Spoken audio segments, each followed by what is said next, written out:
Good morning, students. Welcome in our English class. Today we are going to start the grammar section of our lesson 2, The Seed. And in this video, we'll learn how to write simple present, past and future tense in English. The basic rules for simple present, past and future tense. First of all, in English, every sentence is based on only one formula, that is SOV. Without SOV, without subject, object and verb, we cannot write a meaningful sentence, right? So what is subject? Subject is who, what the sentence is about, and the verb is what the subject does or is, and object is the person or thing that is affected by the action of a verb. So let's take one example. For example, we have one person, John, and he's climbing on tree. So how we write it in simple form? John climbs on tree. Here John is the subject, climb is the form of verb, and on tree is the object, right? So this is the basic formula to write simple sentence in English. So now let's see the rules for simple present, past and future tense. In simple present tense, if we have singular subject, then the formula will be different. If the subject is plural, then the formula will be different, right? For plural, first of all subject, then first form of verb, then object, right? For example, we have group of people and they are climbing on mountain. So how we write?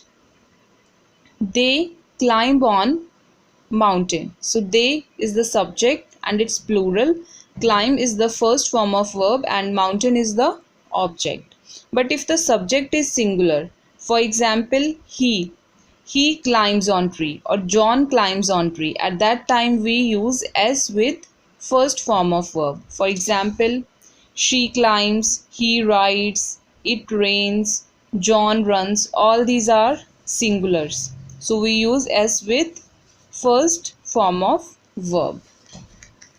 Next is simple past. In simple past, we always use second form of verb. Subject plus second form of verb plus object. This is the only formula for both singular and plural.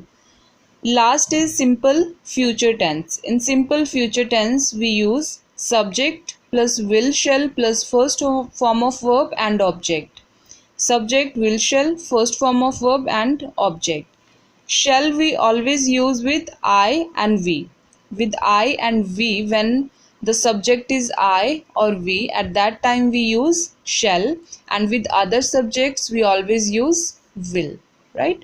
So let's start the exercise for more clarity. Here is one table with 4 columns. First is verb, simple past, simple present and simple future, right? So here we have list of form of verbs. We have to make simple past, present and future tense with the help of these form of verbs. So first form of verb is write. So we have to make sentence with the help of write in past. How will we write? Last week the second form of write is wrote. I wrote a letter to my uncle in Australia. I is the subject, wrote is the second form of verb, a letter to my uncle is object, right? In simple present, first form of verb, I is the subject, write is the first form of verb and the other part of sentence. And in future, I shall, because with I and we always use shall. I shall write, first form of verb, a letter to my uncle next week, right? In next, the form of verb is stand. The second form of verb for stand is stood. I stood up. It's a past. I stood up when the national anthem is playing. But in present we use first form of verb I stand up when the national anthem is playing. Subject, first form of verb, and other part of sentence which is called object. And in future, you will stand up when the principal enters. You will stand up when the national anthem will play. Right? So you is the subject. So with you we use will. Only I and we use shall. With other subjects always use will.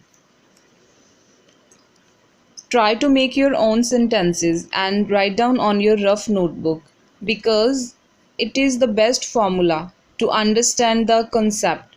Because if you make the sentences by your own, you will better understand the concept. You have to write this table as it is on your fair notebook, but on rough notebook you can try by your own self to be more creative by writing different sentences by using these tenses. Next one is teach. So second form of verb is taught. Tina taught me how to count in Japanese. Tina teaches in a school in Pune. It's a present, but the subject is singular and we use s with form of verb. Last is Tina will teach me how to make a kite. So Tina is a subject. So with Tina we use will. Wear, John wore. Wear, wore. So John wore a red t-shirt yesterday. Past. My mother wears. Mother is a singular. So with wear we use s. My mother wears a sari to office. And I shall wear jeans tomorrow. With I use shall. Last one is speak. The second form of verb for speak is spoke. Last week the teacher is subject. Spoke, second form of verb. About Mahatma Gandhi is the object. And in present, John always speaks truth. John is singular, so with form of verb we use s. And last is Sarah will speak to me about her trip to Jordan when she returns. Now Sarah will speak, first form of verb, to me about the rest part of the sentence. So this is the way to write simple present, past and future tense in English. So don't try to memorize these sentences as it is, right? Try to make your own sentences and write down that on your rough notebook. And if you have any doubt, send the picture of your rough notebook to me. I will tell you if there is any mistakes. Don't try to memorize. I'm saying you again and again, don't try to memorize these sentences. Then it will be difficult for you to learn. First of all, understand the rules, understand the concept, then try to make your own sentences. Only then you will be able to write in English effectively, right? So this is the end of our video. Thank you and have a nice day.